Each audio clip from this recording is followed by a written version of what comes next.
Hello guys, আসসালামু আলাইকুম। আজকে আমরা করছি আলুর পাকোড়া। বিকালের নাস্তা হিসেবে খুবই সুস্বাদু একটি নাস্তা। প্রথমে আমরা আলুগুলো কুচি কুচি করে ধুয়ে নিয়েছি। এখানে একটা কাঁচামরিচ কুচি করে দিয়ে নিয়েছি। এখন একটা ডিম ভেঙে একটা বাটিতে রেখে দিয়েছি, এটা পরে দিব। আলু কুচির মধ্যে দুইটা পেঁয়াজ কুচি করে দিয়ে নিয়েছি। এখন স্বাদ মতো লবণ, সামান্য হলুদের গুঁড়া, সামান্য মরিচের গুঁড়া দিয়ে নিব।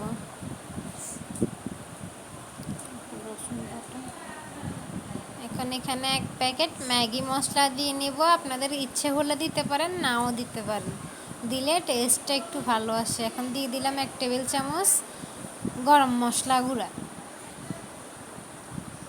অল্প পরিমাণে রসুন বাটা দিয়ে নিব। এখন আগে থেকে ভেঙে রাখা ডিমটা দিয়ে দিলাম, দিয়ে সবগুলো উপকরণ একসাথে মেখে নিব। এখন দিয়ে দিলাম ময়দা, অল্প পরিমাণে ময়দা দিয়ে সবগুলো উপকরণ একসাথে মেখে নিব। আমরা এখানে আধা কাপ ময়দা দিয়ে নিছি, আপনারা আপনাদের পরিমাণ মতো দিয়ে নেবেন। সবগুলো উপকরণ একসাথে ভালো করে মেখে নিব। এখন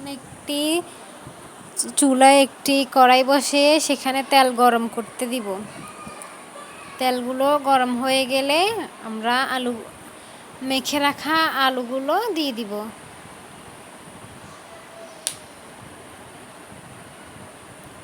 বিকালের নাস্তা হিসেবে এই আলুর পাকোড়াটা অনেক সুস্বাদু একটি নাস্তা। আপনারা সবাই বাসায় বানানোর চেষ্টা করবেন।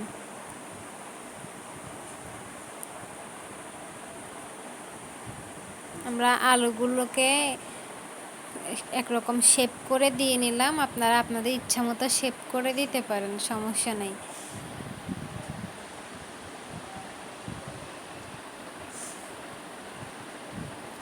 আপনাদের যদি রেসিপিটি ভালো লাগে তাহলে লাইক, কমেন্ট, শেয়ার করে দিবেন এবং আমাদের চ্যানেলটি সাবস্ক্রাইব করে দিবেন।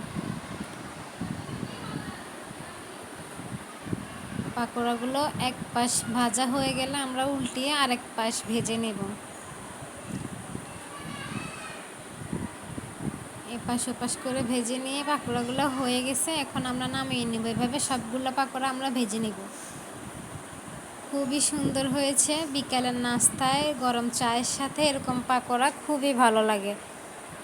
বিকালের নাস্তা হিসেবে আপনারা এগুলা বাসায় বানানোর চেষ্টা করতে পারেন। গরম গরম চা, পাকোড়া খুবই অসাধারণ লাগে। আপনাদের যদি রেসিপিটি ভালো লাগে আপনারা বাসায় বানানোর চেষ্টা করবেন এবং আমাদের ভিডিওটিতে লাইক করে দিবেন। আমাদের চ্যানেলটি সাবস্ক্রাইব করে পাশে থাকবেন।